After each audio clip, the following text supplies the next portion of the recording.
Hindi kami bayad! Mahal namin si Tatay Digong, kaya kami nandito. At sa gusto din. I feel that they've been deprived of his legal rights.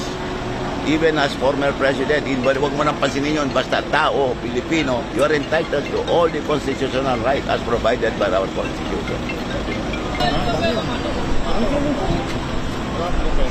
Isa. Walang katilan. Asal.